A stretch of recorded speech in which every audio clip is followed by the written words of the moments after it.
And just like that, we back, baby. Welcome back to the Ipeleng report. Nina Lagaki Ipeleng. And we're going to start things off with Sister Joy, right?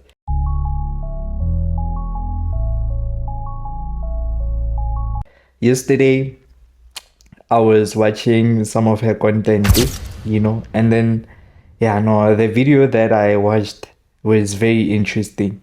Usually, Sister Joy speaks to women, but then this time she addresses men, right? And then, yeah, no, the things that she was saying really hit home. I don't want to lie. So we're gonna just cover that. Why your partner doesn't listen to you.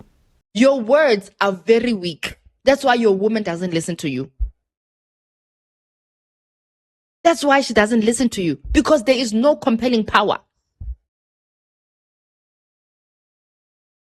There is something about a man with power, whether the power is spiritual or the power is financial.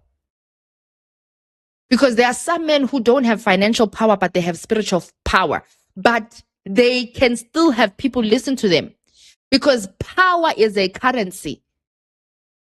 Power is a currency.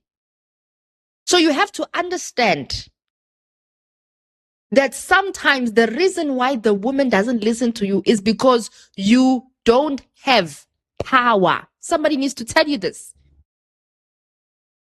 It's not that the power is not there, it's there. But you have not truly excavated it and started walking in. You haven't started walking in the power that God has placed on the inside of you. You have not started walking in the power of priesthood, in the power of being a husband, a father, a king. Nothing. You are just existing as a man. And what happens when a man who's just existing gets a wife? What a disaster. What a shame. As a man, you have to have a vision, dog. Like, as a man, you honestly have to, even if, like, you don't have anything, even if you don't have money like that, but at least have a vision, at least show potential. If there's one thing, like, Basadi love is to see a potential, And then on the next clip, she touches on a woman of destiny. This one, when I watched it, I was like, yeah, no, that is true. She says, Hori, us as men, we are not able to look for a woman with destiny. The average man is not trained to look for a woman of destiny. Hey. A woman of destiny might not have the biggest butt. She might not have the smallest waist. She might not have perky boobs. Woman of destiny might not even be according to the standard of what social media or society has put as beauty. But if you look deep inside of her, that woman can take out a nation outside of you. But now, the average man was not trained to look for that type of a woman. They don't even know how to identify that type of a woman. It is easy for you to come across that woman and move past her. Why? Because nobody trained the king on the inside of you to say, when kings choose a wife, this is how they choose. This is the category and the standard that they use. When kings sit down and consider the mother of their children, these are the things that they sit down and consider. These are the things they ought to prioritize.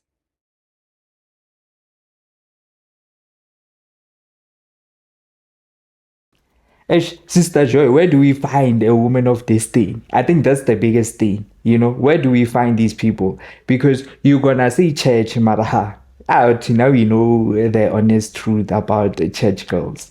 Not every church girl, mara like I'm not. Tina, we know what they be doing. So where do we find a woman of destiny? Like, I think that's where we should invest in as gents, like a woman of destiny. Mara, re ba kry-a kae? That's the problem. Like, re ba kry-a kae? That woman of destiny, re mo kry-a kae? Ish. And then on this one, Sister Joy speaks about kingmanship. Yo, as men, we want to be treated like kings, but we do not act like kings. Yo, this one hit home. No one has taught us to be kings, but we automatically want to be treated as kings. Here's the clip. You were not groomed to be kings, so you don't know what it means to be a king. But you want treatment of a king. So funny, isn't it? I think it's quite ironic that men don't behave like kings but want kingship treatment. I think it's quite funny. Quite hilarious. But the problem is not them. The problem is from the top. Your father knew nothing about kingship. Who's going to teach you how to be a king? Who's going to teach you about how to be a king? And how kings behave? And how kings speak? How kings build legacy? And on this clip, she speaks about how men are building backwards, right? And with this one, like, I feel conflicted because, like, in this economy, so just to give context, she speaks on how, like, as a man, you should move out of your family's house, so, and then you can build an empire, and then you can get a wife, right? Instead of building forward, men are building back. They're building backwards. Instead of building forward, you are building backwards. Instead of getting married and starting your own lineage, the first thing you still want to do, you still want to go back, my father's house. My brother, stop that. That's the reason why you will never maximize the potential that God has put on the inside of you. You need to understand, right, that as a man, you have a destiny. You have a destiny as a man. Your father had his own destiny as a man. Your son will have a destiny as a man. These are three different destinies, unfortunately. Although they might be connected in a sense when you look at it overall. But these three destinies must be given their own space to fully manifest. Your destiny cannot manifest while you are still in your father's house. It will never. Forget. It won't. As a man, it will not manifest until you are brave enough to cut the cord and say, now God, lead me. Show me what you have brought me here to do. You need to be that audacious as a man to say, my father, my mother, thank you so much for the upbringing that you have given me. Now it's time for me to walk this journey and build the family that I desire to have. With this one, like, going back to my conflictness, it's like, in this economy, guys, today's economy is just, I get easy, man. Now, easy, Joe, I really don't understand. Because, like, for me, right, I'm 26. I can only bicycle, Mara, I have to move out. I have to build a house. And for me, it's like, I don't know where am I gonna start? And the funny thing about today's economy is, like, it doesn't balance. This life does not balance. I know 21-year-olds, that drive Beamers.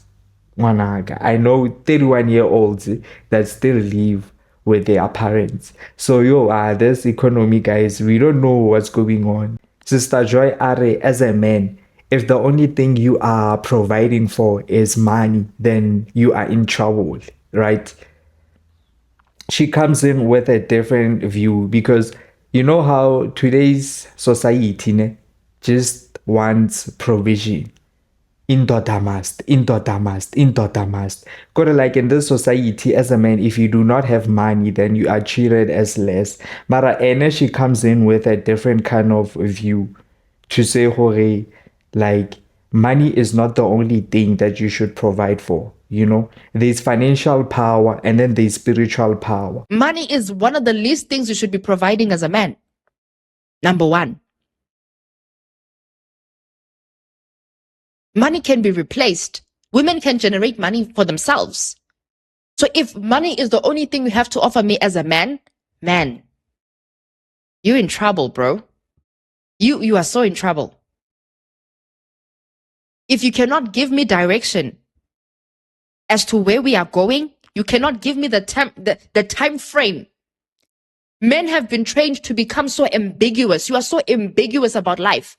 Like you're like, no, so where are we going? Now we'll see where we're going. We'll see how we're going. You can't even tell the lady when you are planning to marry her. You can't even sit down and say, okay, by this time, my plan is to marry you. You're just ambiguous about life. You're just so ambiguous. Why? Because the man was never trained to be vision-minded. Every vision has a time frame. You know that by this age, I want to achieve this. By this time, I want to achieve this. Men are not trained to think from a perspective of a builder. The Bible says, how can one build unless they sit down and count the cost? So men don't know how to sit down and build visions. You don't know how to sit down and vision what God has called you to be, and sit down and count the cost of building that type of a vision. Now, this will help you to even vet out the type of woman you're supposed to marry.